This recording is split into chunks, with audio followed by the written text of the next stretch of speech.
Drama serial आफत की next episode में आप देखेंगे कि आखिरकार वरीशा की सच्चाई सबके सामने आ ही जाती है। लेकिन सब कुछ जानने के बावजूद सब लोग हैरान तो होते ही हैं, लेकिन वरीशा को कुछ नहीं कहते। मुख्तार मियाँ को तो जैसे चुप ही लग जाती है। उनको तो यकीन ही नहीं आ रहा होता कि उनकी वरीशा इस हद तक भी जा सकती है कि वो रज़ा की जान की दुश्मन बन बैठी है। मुख्तार मियाँ को अब समझ में नहीं आ रहा होता कि वो करे तो क्या करे। एक तरफ तो उन्हें अपने भाई से किया हुआ वादा याद आता है और दूसरी तरफ उनका अपना बेटा होता है जो वरीशा को किसी सूरत इस घर में रखने के लिए तैयार ही नहीं होता। वहाज तो यहाँ तक कह देता है कि वो इस लड़की को एक मिनट भी इस घर में बर्दाश्त नहीं कर सकता, बल्कि वो इसको पुलिस के हवाले कर देगा। लेकिन बीजान अब वहाज के आगे हाथ जोड़ देती हैं और कहती हैं कि ऐसा मत करना, मैं तुम्हारे आगे हाथ जोड़ती हूँ। इसका हमारे सिवा इस दुनिया में कोई नहीं, जैसी भी है वो इस घर की इज्जत है। क्योंकि बीजान को पता है कि वरीशा तो बेकसूर है। दरअसल उसकी माँ ने उसकी तरबियत ही ऐसी की है कि वो चाहते हुए भी खुद को बदल नहीं पा रही। तब बीजान जब हाथ जोड़ देती हैं तो वहाज खामोशी इख्तियार कर लेता है, लेकिन वरीशा चुप नहीं रहती।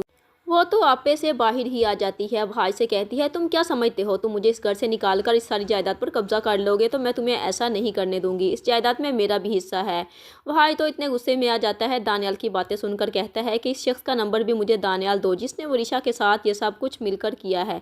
वरीशा बहुत कोशिश करती है कि फिर से इस घर वालों को अपनी बातों में ला सके, ख़ास तौर पर अपने बड़े अब्बू को बहुत ज़्यादा शोर करती है और कहती है, बड़े अब्बू ये मेरे ऊपर इल्ज़ाम है, मैं ऐसा कर ही नहीं सकती। और जब सब कुछ साबित हो जाता है कि ये सब कुछ वरीशा ने किया है तो फिर वरीशा कहती है, मैं क्या करूं, मैं ऐसा नहीं चाहती, लेकिन फिर भी पता नहीं क्यों मुझसे ये सब कुछ हो जाता है।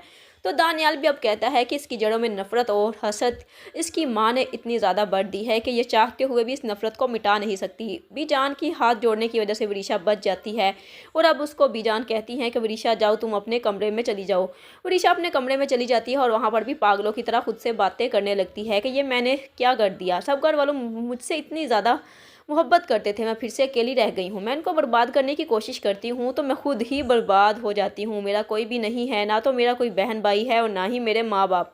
मैं अब जाऊँ तो कहाँ जाऊँ, मैंने खुद अपने हाथों से सब कुछ तबाह कर दिया। इस सब में दरअसल वरीशा की तो कोई गलती होती ही नहीं, क्योंकि उसकी माँ ने और महमूद ने वरीशा की तरबियत ही ऐसी की होती है कि वरीशा की सोचने समझने की खुद सलाहियत ख़त्म हो जाती है। और जब वो खुद से सोचना समझना शुरू करती है, फिर से उसको अपनी माँ के पुराने ख्यालात आना शुरू हो जाते हैं, जिसमें उसकी माँ फिर से उसको नफ़रत बड़ी बातें सिखाना शुरू कर देती है।